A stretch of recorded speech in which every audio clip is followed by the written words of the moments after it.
కేటీఆర్ సిరిసిల్లలో ఎన్నికల ప్రచారంలో భాగంగా పర్యటిస్తూ ప్రధానిపై కేంద్రంపై చేసిన వ్యాఖ్యలకు ఖండిస్తూ ఆదివారం సిరిసిల్ల ప్రెస్ క్లబ్లో రాజన్న సిరిసిల్ల జిల్లా బీజేపీ ప్రధాన కార్యదర్శి రెడ్డబోయిన గోపి మీడియా సమావేశం నిర్వహించారు. 10 ఏళ్లుగా మీరు అధికారంలో ఉన్నప్పుడు ఏం చేశారని కేటీఆర్ను ప్రశ్నించారు. ప్రచారంలో భాగంగా సమస్యలను మీ దృష్టికి తీసుకువచ్చిన వారి సమస్యలను ముందు పరిష్కరించాలని, పట్టణంలో దేవాలయం భూముల కబ్జాకు ప్రయత్నించిన వారిపై చర్యలు తీసుకోవాలని డిమాండ్ చేశారు. నిన్నటి రోజున ప్రచారంలో భాగంగా సిరిసిల్లలో మాట్లాడుతూ గత 10 సంవత్సరాలుగా నరేంద్ర మోదీ గారు అన్నిటి ధరలు పెంచిండ్రు, అందుకే మీరు ఎవ్వరు ఓటేయద్దు భారతీయ జనతా పార్టీకి అన్నాడు.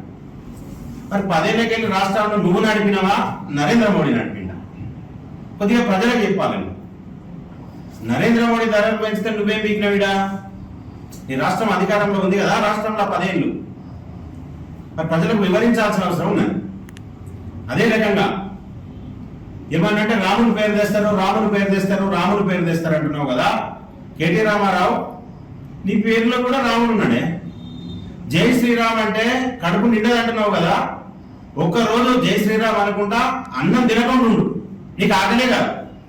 ఒక్కరోజు ప్రయత్నం చేయి, ఏం తినకు, రోజు ఆ రోజంతా జై శ్రీరామ్ అనుకుంటుండవు, కడుపు నిండు కాదు, ఆకలే కాదు నీకు. ఇలా నువ్వు కానీ నీ వినోద్ కుమార్ కానీ ఏం చేసింది అనేది ప్రజలందరికీ తెలుసు. భారతీయ జనతా పార్టీలో ఒకటే డిమాండ్ చేస్తున్నాం, ఇంకొకసారి మోదీ గారిని కానీ కేంద్ర ప్రభుత్వాన్ని కానీ అపనిందలు వేసే పరిస్థితుల్లో నీది నువ్వు చూసుకోవాలి, నేనేం చేసిన అన్నదాన్ని నువ్వు కనిపెట్టుకోవాలి. నీ పక్కకున్నదాన్ని ప్రజలు గమనిస్తున్నారు. బండి సంజయ్ ఏం చేసిండో చెప్పాలన్నాడు, 100 సార్లు చెప్పినాం. ఒక బుక్లెట్ ఓపెన్ చేసినాం, ప్రెస్ క్లబ్ సాక్షిగా ఇట్లా దాన్ని ఓపెన్ చేసి చూపెట్టినాం, చదువుకోను.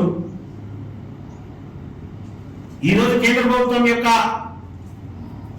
అనుసంధానంగా ప్రభుత్వం లేకపోతే నువ్వు 10 ఏళ్లలో ఏమభివృద్ధి చేద్దాం అన్నది సమాధానం చెప్పాల్సిన అవసరం ఉంది. కేంద్ర ప్రభుత్వం సహకరించకపోతే నీ ప్రభుత్వం ఎట్లా నడుస్తుందో నువ్వు ఆలోచించాల్సి చెప్పాల్సిన అవసరం ఉన్నది. కనుక ప్రజలంతా గమనిస్తున్నారు. నీ సినిమా బంద్ అయింది. కేటీ రామారావు గారు మీరు ఇక సిరిసిల్లాను విడిచిపెట్టాల్సిందే. భారతీయ జనతా పార్టీని, మా యొక్క అభ్యర్థిని ప్రధానమంత్రి నరేంద్ర మోదీ గారిని మీరు ఏమన్నా మేము ఊరుకునే పరిస్థితి అని చెప్పి భారతీయ జనతా పార్టీ నుండి హెచ్చరిస్తున్నాం. భారత్ మాతాకి జై.